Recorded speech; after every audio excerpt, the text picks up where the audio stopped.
Good afternoon, good morning, good evening, whatever it is, wherever you are, welcome. A few weeks ago, one of the team sent me a Gallup poll, and that Gallup poll showed that 78% of frontline workers changed jobs for non-monetary reasons. And the two they cited as the two primary reasons were a lack of engagement and poor relationship with managers. And maybe you could say that a different way by just using one word, which is communication. Now, we all see this in all of our workplaces every day, and it's entirely consistent with what we see in our customers and our community and the feedback we get from you, which is that where we focus on improving communication, we can really drive up employee satisfaction, which drives up customer satisfaction, drives up patient outcomes, and of course, drives down employee turnover. Now, most of you will know that we think about this at Blink through the two sides of the same coin. One is about communication, and the other one is about convenience, or what we call the digital front door. On the communication side, it's about giving people a voice, giving people a sense of participation, allowing them to contribute to the organization, allowing them to have a say in what's happening. And on the convenience side, it's very much around how do we give people access, one-click access if we can, to the tools, the systems, or the information that they really care about. That might be their payslip, swapping a shift or booking a holiday, or getting access to a key piece of information in the middle of a shift. Now, it's really when we bring these two things together in one app that the magic really starts to happen. People will come to do one thing, but they might stay for something else. And it's through that we can really drive that sense of belonging, that sense of engagement, really start a two-way conversation, which is really what communication is. And hopefully we can deliver on some of the stuff I just mentioned and really drive up employee satisfaction.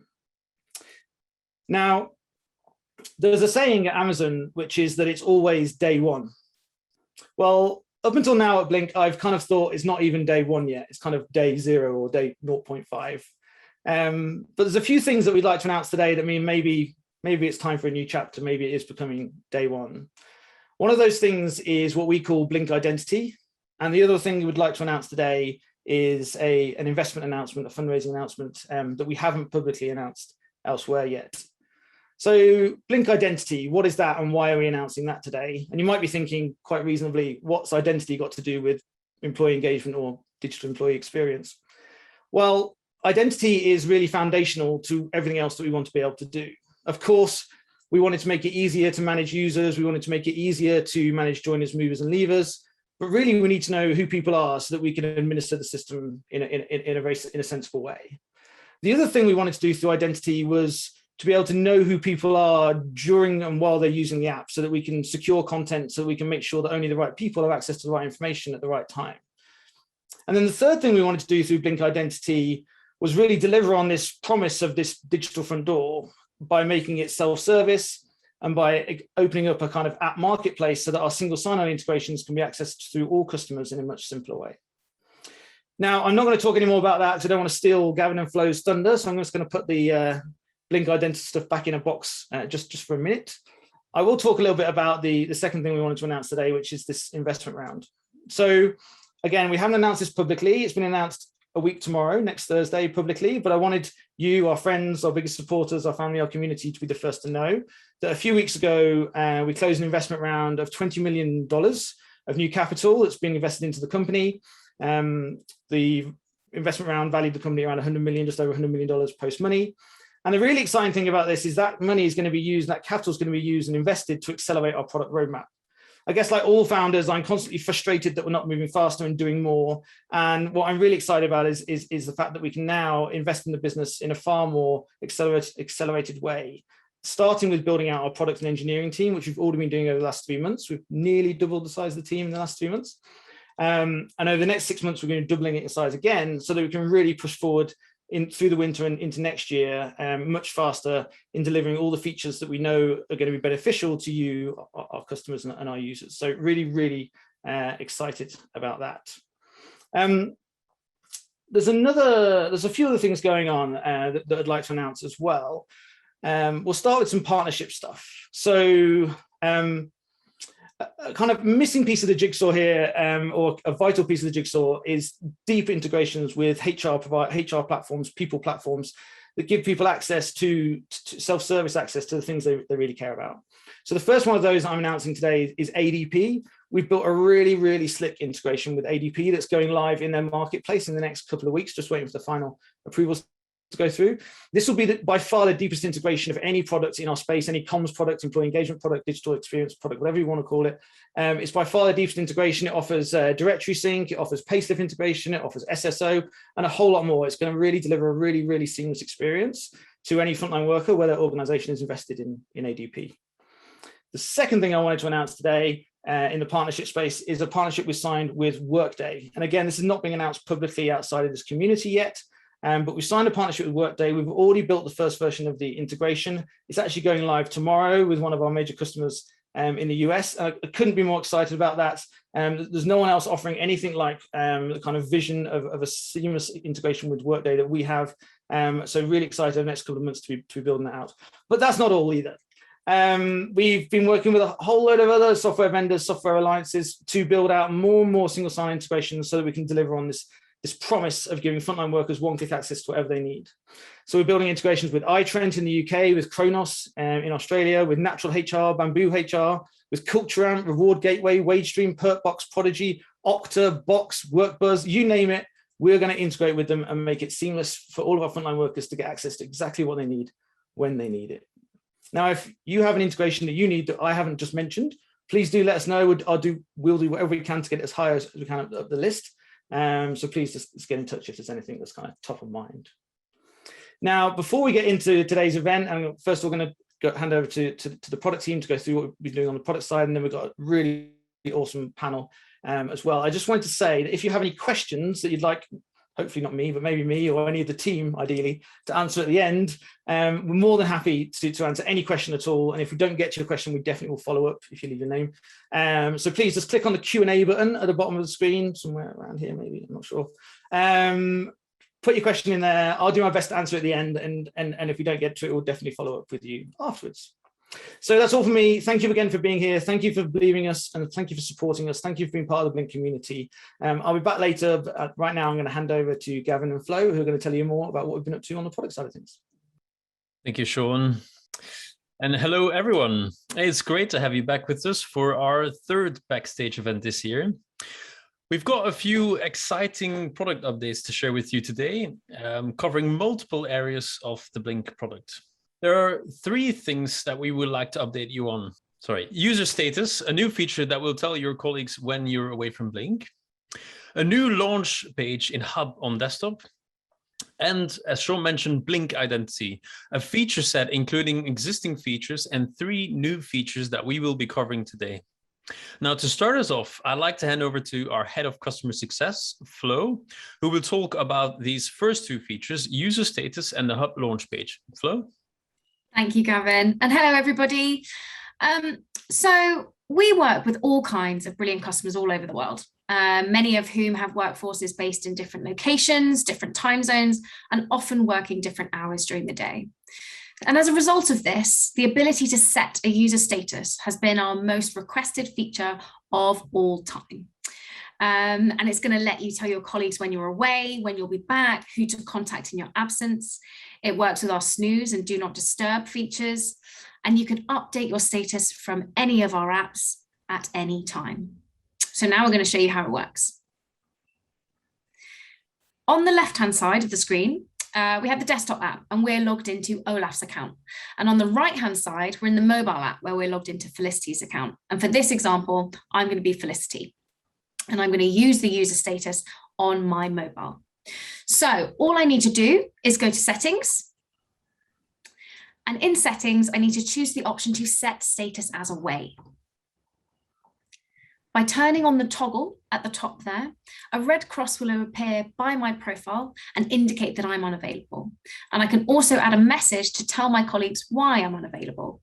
So for example, here, I'm off on annual leave until the 4th. So if we jump onto the desktop to see what Olaf sees, in places like chats, for example, and in the directory, you'll be able to see that when Felicity's away, there's a red cross by her profile picture. And you can also see the little message that she's left for her colleagues for them to understand why she's unavailable. So when Felicity comes back from holiday or back from annual leave and comes back into Blink, there will be a little reminder that her status has been set to away. So you can see the banner at the bottom there saying your status is set to away. All she needs to do to turn that off is click on that banner, turn off that toggle, and she will now appear as available to all of her colleagues. So this feature also works with our do not disturb and snooze functionality. So if I'm Felicity and I want to snooze my Blink for say 20 minutes, Olaf and all of my other colleagues will be able to see 3 little grey Z's by my profile picture in the Blink interface, as you can see there. So that's user status. Now next, I'm going to tell you about the new Hub launch page. So currently, when you open the Hub on desktop or web, you're presented with quite a big blank grey space. And we've had multiple requests from customers asking to use this space as another place to share content. So this feature works in exactly the same way as setting a default page as the root of a folder in the Hub, but now it works for the whole Hub as well. So now we're going to show you how that works. Now, if we go to the Hub on the desktop app, you can see that blank grey space that I was talking about. To change this, what we need to do is go to the admin portal and go to the Hub. Now in the Hub, we then need to find the page that we want to set as our default page. So here we've created a page called Social Care Panel. Now, if I click on the 3 vertical dots, there is the option to make it the default page. As soon as I click on that, that will immediately change the default page in my Hub to that Social Care Panel page.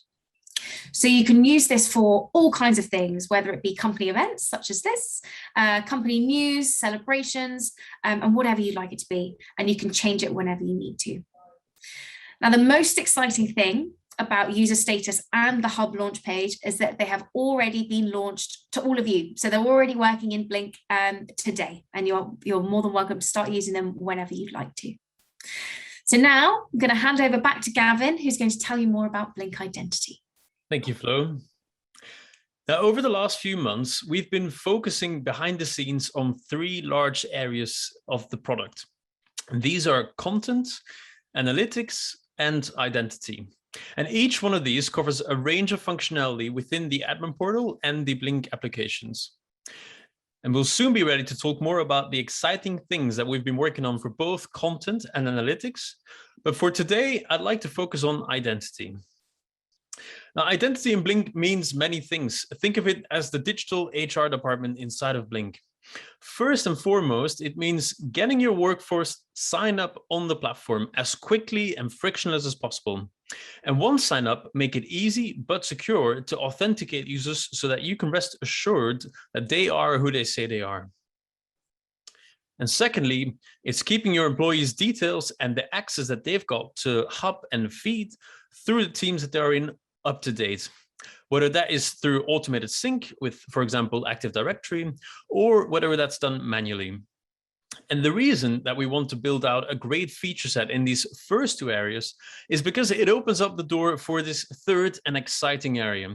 Once you get your employees signed up to Blink and can be confident about who they are, you can then give them access to a whole list of third-party systems and applications, all securely authenticated through Blink. And giving access to things like payslips, rosters, HR, and rewards and benefits without the need for more passwords, while greatly increasing usage and adaptation of these tools. And these 3 parts together make all of this possible. And we want to make sure that all 3 of these are matched with great functionality inside of Blink. We're calling this set of features Blink Identity. So what is Blink Identity? Now, on the one hand, it is many familiar features like importing users into Blink, syncing users from Active Directory, or giving access to files and folders in SharePoint through Blink. And today we'd like to talk about 3 new features in each one of these areas. In the first one, protecting content in Hub. In the second one, making bulk updates to users, and the new application marketplace that makes finding available single sign-on apps in Blink easier than ever. Let's start with protecting content. Now, the more you use Hub in Blink to share files, folders, and shortcuts with your workforce, the more likely it becomes that you'll want to add items to Hub that are a bit more sensitive.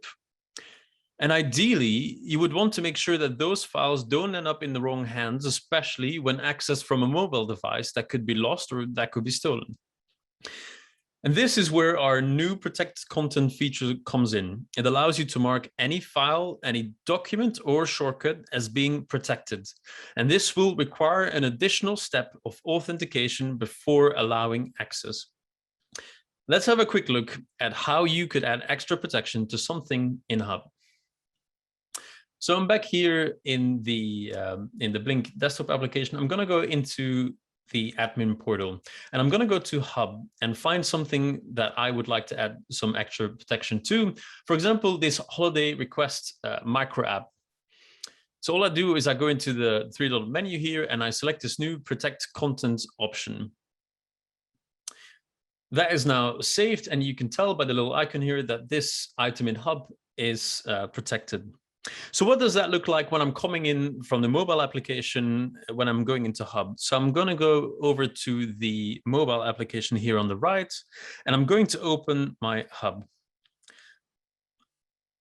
I'm looking for the holiday request app, and I found it there. And as you can see, it's also indicated to the user that this is now protected and they can expect an extra check to happen.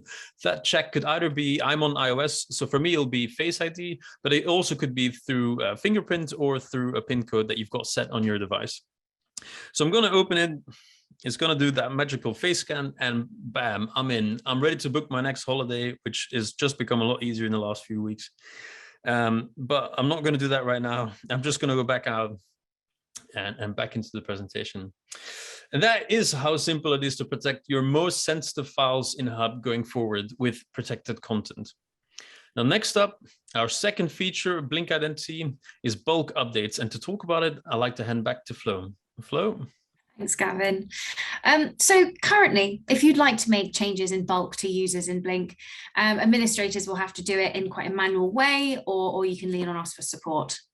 But bulk updates is now coming to you. And what this will allow you to do is make any changes to up to 5,000 users at any one time. So this is going to massively reduce the burden on administrators having to update multiple user profiles on a regular basis. So how's it going to work? All you'll need to do is go to the user section of the admin portal, and under actions, choose to export users, which you can do today. Then you will download the new user template, which looks like this. You can then make all of the changes that you want to make and save it, and then re-upload it into Blink. And those updates will be made immediately to all of those users in one go. So what details can you actually change? You can change things like name, email address, phone number. You'll be able to do line managers now. You'll be able to update employee IDs and team membership across all of the teams that you have within your Blink environment. And finally, you'll be able to update account status. So you will be able to bulk enable and bulk disable users at the same time. And it's as simple as that. So now I'm going to hand over back to Gavin, who's going to tell you about the application marketplace. All right, thanks, Flo, for our third and final new Blink Identity feature, the application marketplace. Now, earlier, I mentioned the exciting third part of Blink Identity, the ability to use this identity to safely and quickly give access to third-party systems. And the best and easiest way to do this is by adding a single sign-on app to your Hub that gives your workforce a one-tap access to a third-party system from within Blink. And using single sign-on apps, rolling out your new HR tool has just become a lot easier and a lot quicker as well. We've been working very hard on bringing more single sign-on apps to our catalog of available apps, and we want to make sure that everyone can easily discover and set up apps that we have available, as well as find out about new apps that we may add in the future. And that is why we are launching our new application marketplace inside of the Blink admin portal, where you'll be able to find all the available single sign-on apps that work with the tools that you have at work. Well, let's have a look at what it looks like in the Blink admin portal, as well as an example of a single sign-on app that we've been working on with one of our customers that will be launching very, very soon. So I'm back here in the admin portal on the left, and you can see at the top of the admin portal, there's this new Blink identity section, and that is grouping together all that Blink identity functionality that we've been talking about. Things like users, managing teams, and also this new single sign-on tab. And this is where you can go and find any single sign-on application that you've got enabled in your organization. Now, I've come in here and I've not actually got any single sign-on app set up for me. So I'd like to go in and discover what is available to me. I'm going to click this button and it's taken me to the new application marketplace. So here you've got a list of all the apps that we've got available. And that's not just single sign-on apps. There's also apps that work with feed and search. So you can also set those up if you like. So as an example, we've been working with one of our customers on a single sign-on app called iTrend. And I'm going to move over to the mobile phone here on the right, just to give you an idea of how quick and simple it is to use that. I'm going to go into Hub again, and I'm going to go find the iTrend app. For example, I'd like to maybe claim some expenses or book an absence or look at my payslips. I've found the iTrend a single sign-on app here in Hub, and as you can see, it's also protected. So that works nicely together. It is now going to first do an authentication check on me using Face ID before it lets me into iTrend. So I'm going to just tap that. It's done the face check, and I'm straight into iTrend. I don't need to do any passwords. I don't need to install any applications. I'm straight into iTrend, ready to book absence, to claim any expenses, or to look at my payslips. Now, I'm not going to do any of that right now. I'm going to go back out and into the app. So the customer that we're rolling out here, they've seen 5 times increase in adoption of iTrend, and they've also seen £100,000 reduction in cost of printing payslips. We're going to be adding more single sign-on apps soon, so make sure to keep an eye on the marketplace. And if you'd like to set up any of these apps, please hit the Contact Us button in the marketplace and we'll get you set up. So that is Blink Identity, your end-to-end employee lifecycle manager. We covered 3 new features that are part of Blink Identity. Protect the content, which is out next week, and then making bulk updates, which will be out soon after, early in October. The new application marketplace, including our current single sign-on offering, is ready for discovery right now in the Blink admin portal. And that's just the start. We will be adding more functionality to Blink Identity over the next few months. Now, next up, I'm going to hand over to my colleagues Holly and Chris for this second part of the Blink Backstage event. And they're going to be introducing our extraordinary social care panel. Chris, over to you. Thanks, Gavin. Really exciting stuff. I'm really excited for the second half of the community event because we've got an incredible group of panelists. And frankly, I wish we had more time with them. You know, the pandemic has affected us all, but I think everyone tuned in today would agree that what care organisations and their incredible employees have been through over the last 18 months can only be described as heroic. And on that note, I encourage anyone who hasn't seen Help on Channel 4 to do so over the weekend.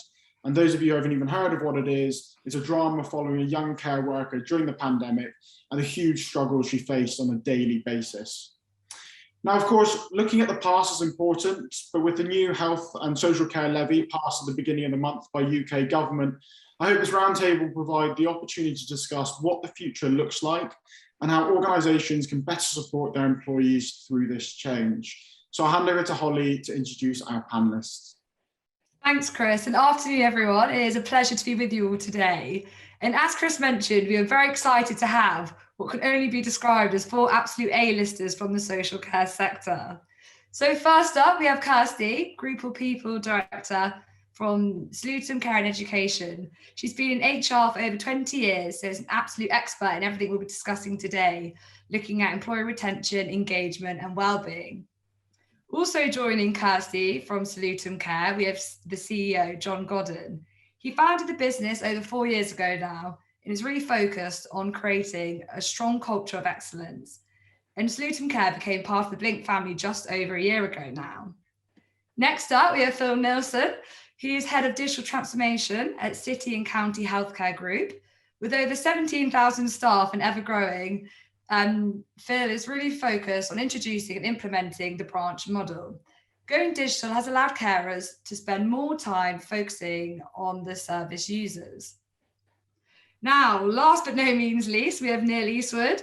Now, I'm yet to actually meet someone within the care sector who hasn't met this man. He is CEO and founder of Care Friends, a thought leader in the industry, and he's even published a book. So, Neil, I think this would be a great place for us to start. So, having worked within the care sector for many years and working with lots of different organisations, it would be great to get your view on what's really top of mind at the moment for executives and their teams.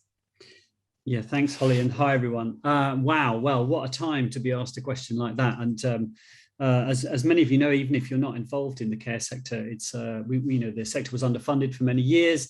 And then we had Brexit, then we had COVID, then we've had post-COVID kind of reaction. And I would say executives now, if you're particularly in home care, if you need your staff to be driving around, then there's a fuel crisis. And I did already tick off every bad thing that could happen to the workforce in social care. And I had forgotten that there could be a fuel crisis. So there is that as well, although hopefully that's now slightly easing. And then mandatory vaccinations are probably super top of mind for residential care providers. And I'm sure for those of us in home care, we would be looking at that heading our direction. And the prediction is to potentially by the government, we might lose another 70,000 people because of that alone. So these are really tough kind of short-term things that are happening on top of, what is a really, really difficult time with the combination of recruitment and retention.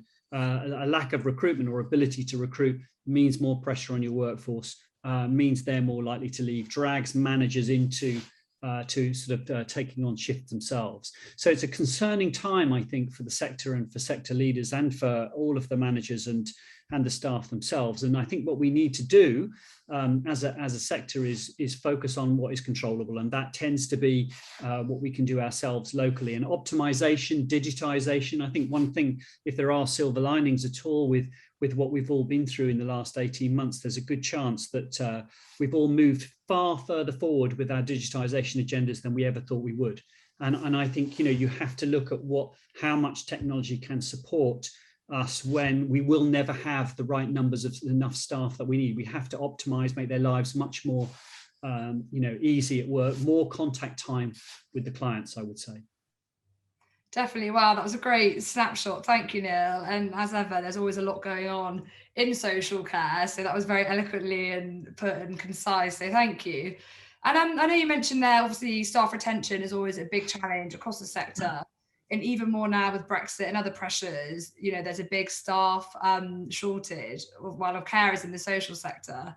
But I'm sure most people are aware that this isn't only a problem unique to this sector, and other industries are struggling as well. And we're seeing a few different initiatives kind of come up. So some organisations or industries are financially incentivizing people. So if this is through increasing pay or signing on bonuses. So John, maybe if we pop over to you for this one, in your experience, is this like a feasible option for the care sector? Well, bonuses themselves, yeah, I mean, we've seen them deployed before, particularly around nurses rather than necessarily care workers. But it's a marketplace issue, isn't it? We haven't got the luxury that, say, a restaurant would have, where if they're understaffed, they can choose to open 4 days a week. We have to be open 24/7.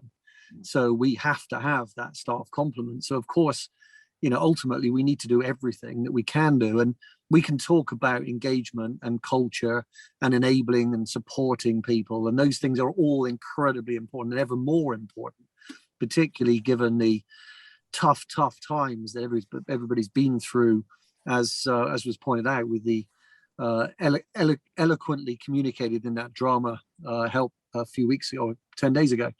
But you can't get away from pay. It is ultimately the lifeblood of the economy. And, we've long, for many, many years, it's been recognized that social care is struggling to justify the levels of compensation that we offer. And it's got an awful lot better, let's be clear. The bottom of the pay stack has been dragged up an awful lot, but there's a long way to go. And we're really feeling the vagaries of that right now, as we're in a very competitive environment. So everything's on the table, of course it is. But we have a difficulty in social care that we can't sort of have a blindingly good product that takes market share away from everybody else. The looking after somebody is looking after somebody, and there's a fee attached to that, which necessarily creates a limitation. And we do need the government to really grasp that nettle, which they've not quite got right yet. But everything is something that we look at. But we would love to pay people more. I would love to pay people signing on bonuses, but in reality, it's keeping the people we've got, because they've got the experience, the training, but most importantly, they've got the relationship with the people that they're caring for. And that's really, really precious. So actually, we prefer to spend our resources on keeping the people we've got rather than necessarily constantly attracting more. But everything is on the table. The culture is incredibly important, and something like Blink is actually central to that. At a time over the last year and a half where communication has been more difficult yet more important, we've really had to bring our A game into play, and Blink has enabled us to do that, and it really has made a meaningful difference to how people feel about their work every day, and that makes a difference between somebody wanting to do it and not. But you can't get away from pay. Pay is that is the measure of your worth. Unfortunately, in this society, that's how we have to do it, and people do need to pay their bills. So we do everything we can to push as much as we can into our employees' pockets. Thanks, John. Really insightful. And I mean, you mentioned there that pay is a difficult thing to focus on. Of course, you do as much as you can do, but being funded by local government makes that a challenge as well. So maybe just focusing on the people side of things. You mentioned culture there. You mentioned making it a nice place, a great place to work. So, maybe taking that one level deeper, Kirsty, obviously as people director, this is all within your remit. So it'd be great to understand, maybe a slightly more granular level, what some of these initiatives are that you're doing to help better support your people and drive that culture. Absolutely, and John's right, it's a balancing act. It's not just about pay, it's got to be about looking after the people. So we've done a huge amount around wellbeing initiatives, and actually for me, the pandemic was horrendous, but one of the good things, the silver lining, was actually we got to Blink sooner than we may have done before. So it's been a fundamental tool in all of our initiatives. So we've done things like the wage stream app and the single sign-on that you've got with you guys, which means people can actually stream their salaries through the month, but also it's a financial wellbeing tool. It's not just about being able to access your salary, it's about a financial wellbeing tool. So we put that in place really quickly. We've done a fitness initiative, so something really we partnered with you guys actually, which was fantastic. We had Blink and Salutum pedometers that went out to every individual, and I think they went around the world about 10 times the amount of steps that were done, and the teams they won. So it was all channeled through Blink, and the engagement that we got, it was fantastic. So really simple but really effective to look after their well-being. We've actually looked at our suicide awareness training, actually, because there's a lot of people that are, they're on their knees a little bit with what's gone on, and they're exhausted, and we've looked at all our training material around that and revamped that, gone back out, then used Blink as that tool to get that out to everybody. And it's given us that ability to have a conversation with somebody really quickly. They can get to me, they can get to John via Blink, and they do. And it's so important that we have that direct conversation, because that they can talk to us. We're revamping our employee voice. We're just going to rebrand it, and so that people have another channel to come and talk to us about the things on the front line. It's all very well John and I sitting in the centre saying, well, we think this is going to work. Actually, let's engage with the people that are on the front line where it really matters. We've looked at our supervision policy. Let's actually, let's have some honest conversations about how they are feeling and their well-being, and actually build that into the supervision so it's really meaningful. So lots of really practical stuff. We've done a fantastic partnership. You guys have worked with WorkBuzz, so we were working with WorkBuzz unbeknownst to us actually via Perkbox, sitting in the background, and you guys have partnered. So our engagement survey is now going to be a quick Blink survey, and we were in a meeting yesterday with about 17 managers, John and I, and the feedback about Blink and how important it is to people, and their ability to speak to them directly, which we didn't have before. John said something yesterday. It really hit home with me, where we could only talk to a quarter of the workforce before we had Blink, because it was emails, and it was really, this is a proper conversation that we've got going. So all of those practical initiatives are aided and abetted by Blink. But yeah, going back to basics almost. So the step challenge was amazing. So yeah, lots of practical stuff, and Blink is front and centre of all of it. Thank you, Kirsty. And this is not meant to just be all about Blink. I mean, you guys are doing stuff with, as you said, WageStream, which are on financial support. It's about work buzz and surveying. There's loads of different tools and systems that, organizations have been looking at. And going back to what Neil said at the top end of the call, which is, across industries, across sectors, but certainly in the care sector, COVID has really forced organizations to streamline and speed up their digital transformation to create new efficiencies. So maybe jumping over to Phil, given your role at City and County, it'd be great to kind of understand how you and your team have been leveraging technology to create a better employee experience and support your staff more. I think for me, it's the recruitment and the employee engagement is based on pretty much three pillars, really. There's the candidate journey, the employee journey, and both of those joined together with the data that sits behind those. So, I mean, since I applied for my first job, I think I walked into a shop and asked them for a job, and that was about it. It didn't make any difference to me. I just needed to know how much I was going to earn, and that was all that mattered. And I think the culture and the requirements of someone looking for a job is not all about money. It will always be the primary focus. We can't get away from that. But actually, there are other things that matter, and we've mentioned a lot of them. Kirsty went through a list of things that they've been doing that are the things that make people stay and draw people to a business outside of the salary, and they're the things that we can impact. So, I mean, from my experience, we see people that are actually looking at what the business ethos is and what the business values are and what actually their working environment would be. So whether that's an office-based role and they want to kind of see what the office looks like, and is it a Google with a slide and beanbags? Probably not. But it's actually then through to the other side around where the care workforce are based, what they how they're patched up, and what that branch looks like. Then I guess the support element, in terms of, again, some of the things that Kirsty mentioned, there's lots more focus on mental health and the support side of things, and health schemes that are coming as part of the core offering for a role. That certainly wasn't the case back when I applied for my first job. And then I guess it's how each, and this goes back to some of the points that John made, how each of those employees can engage with the centre and engage with their peers and engage with their management to actually have a stake in the business and make a difference to it and support it and grow it and shape it. And there's lots and lots of tools out there that can do that, Blink obviously being one of those.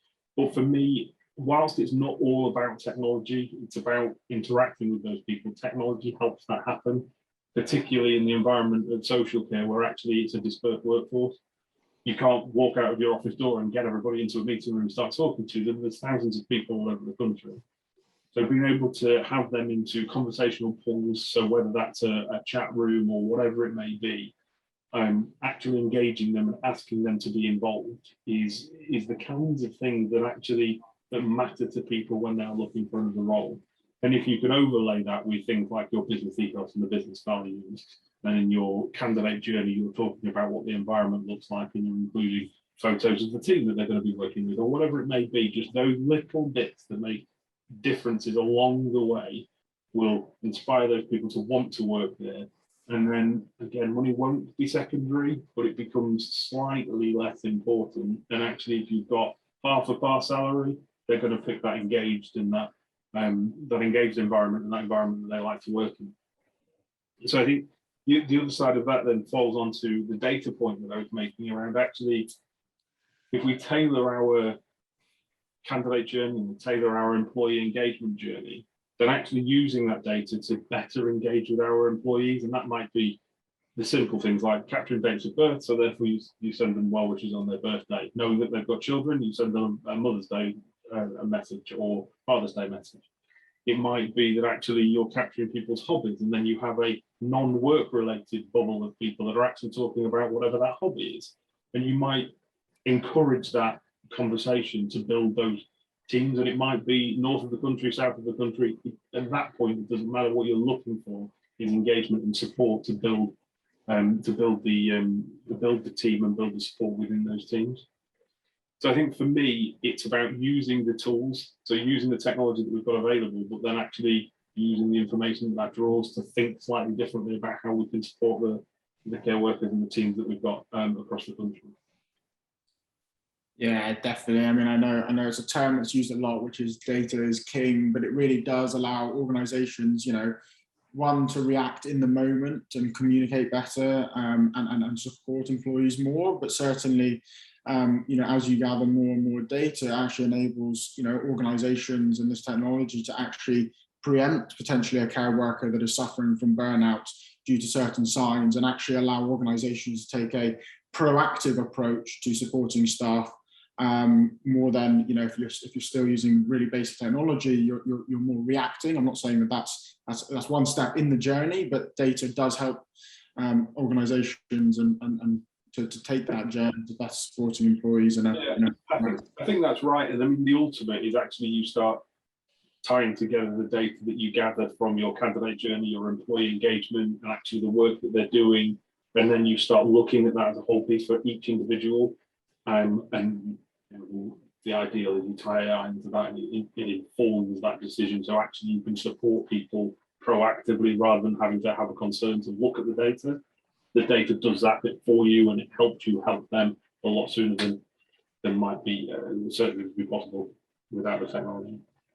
Definitely. And I guess talking about data, I mean, Neil, maybe linking employee engagement, retention to what we talked at the beginning of the call, which is around bringing in new talent as well through internal referrals. So, I mean, given your work with our friends and working across the industry, I mean, do you see a correlation between organizations that engage or have higher levels of engagement with their staff and having more success with internal referrals? Yeah, I do. I mean, I would say that referrals are kind of a bellwether for your company culture and the engagement, because you are unlikely to want your friend to come and work in an environment which you have intention to leave. So it's always a good indicator of, the culture of the company and the employer brand. Having said that, we do speak to care staff and who refer, and their primary aim is to help their friend who they think should be doing this job. So one of our challenges recruiting in the sector is that pretty much everything on a CV is of no help to us at all. Even if you failed at lots of jobs like I did before, there's always a home for someone with the calling for care in the sector. So finding those people is important, and the best workforce to do that, or the best recruiters, are the people that are doing the job. And so bringing those people in through in the local community, and I think we are facing a recruitment crisis, but the recruitment is all very, very local. So within about a 6-mile radius, most of the staff would come from a care setting. So they were almost within touching distance. So we've got care staff who are trying to help their friends who they're handpicking. They know they shouldn't be working in Tesco or as a petrol delivery driver. No, they should leave those guys alone. And then I'm bringing them into the organisation, and they want to help their clients. So their clients and their residents are probably the glue that keeps the whole of social care on the road, I think, given the pay constraints and so on. And so we know that goodwill that we've traded on for a long, long time in social care is that they want the best for their residents and their clients. So that's the second thing. And then they want to help the organisation out, and they understand that the pressures, and they are very happy to be recruiters. And I think also there's a money element. Of course, they want to.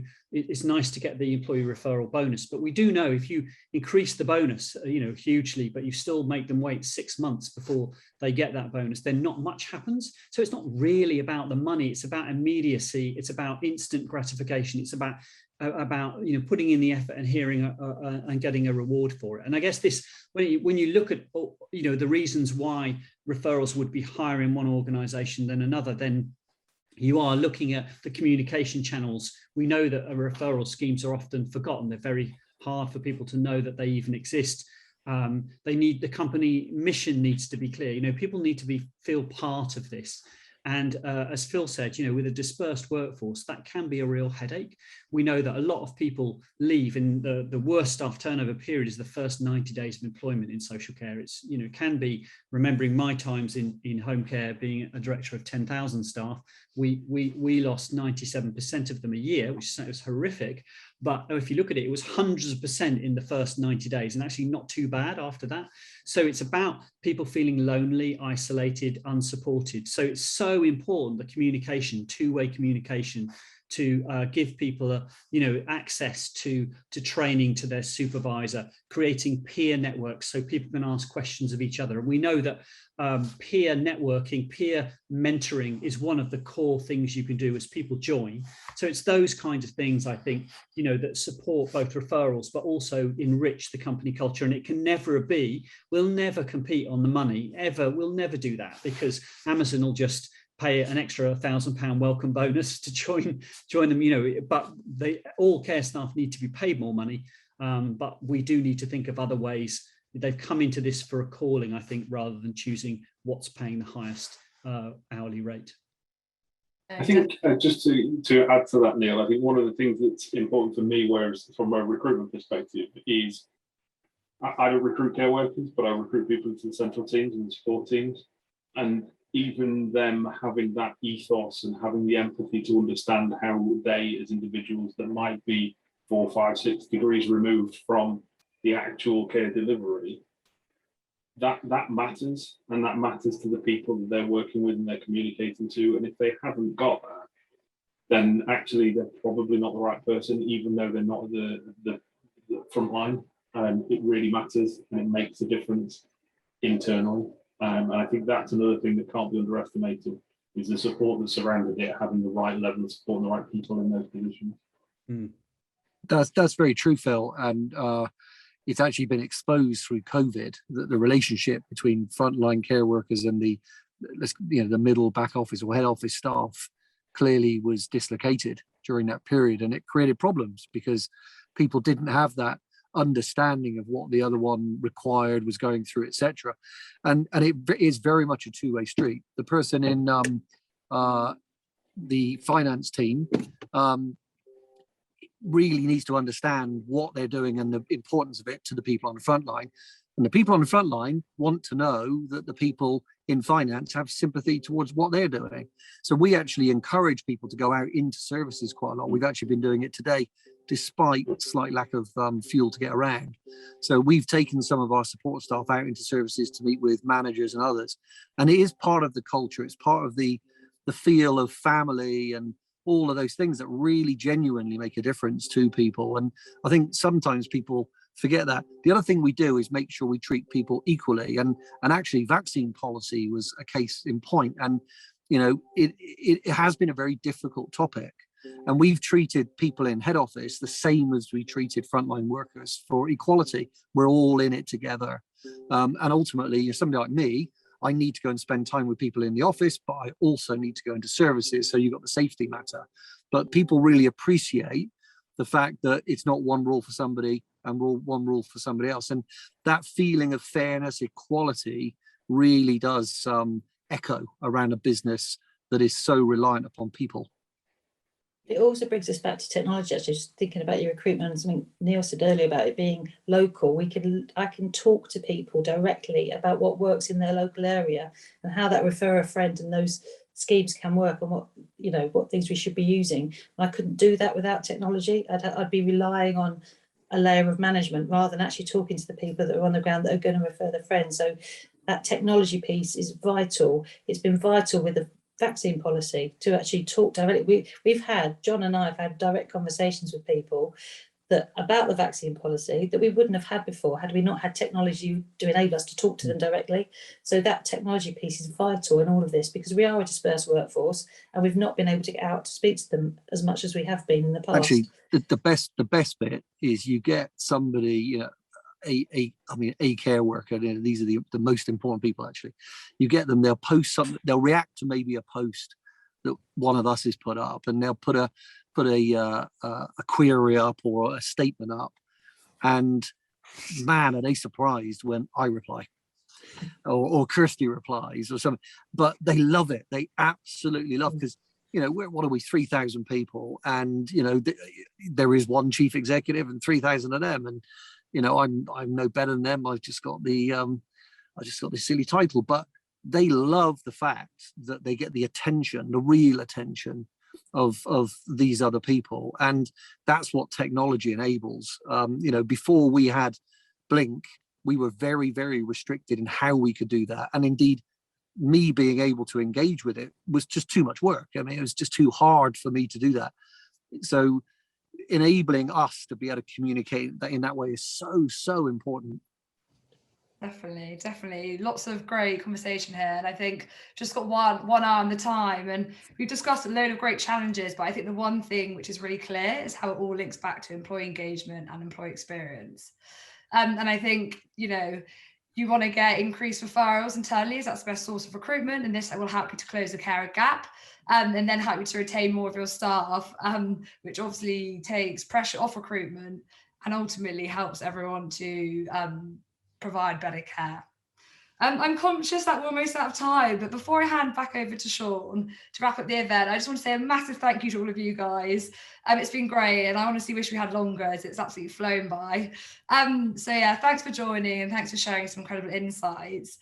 And to everyone listening today, I hope you found it insightful. I appreciate it's been care focused, but obviously these challenges aren't only experienced in the care sector. So I hope you can take what you've heard today and apply it back with you guys as well. So thank you to all of you for tuning in, and thank you to people who've submitted questions. I'm sorry we've run out of time, but yeah, thank you. And over to you, Sean.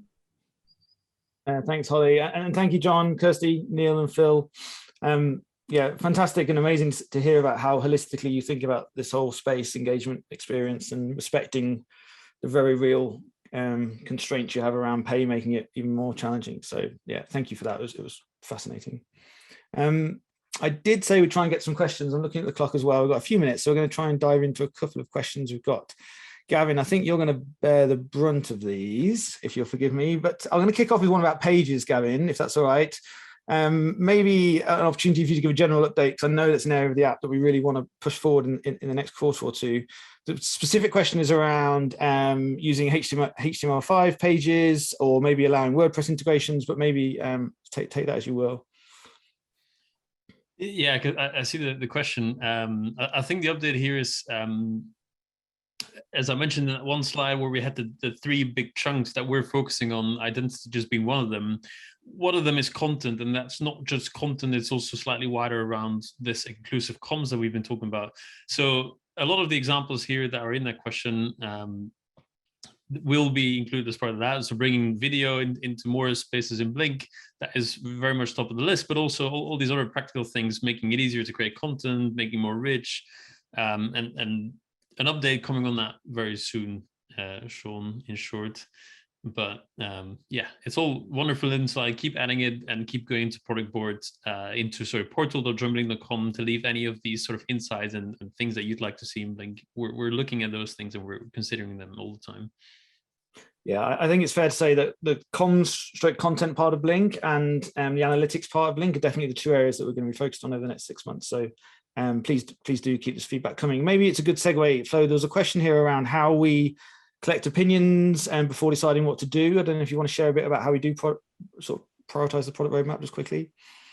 Yeah, absolutely. So there are multiple ways that you guys can share your feedback with us. Of course, you can actually submit it through the app, and it goes directly to our customer support team.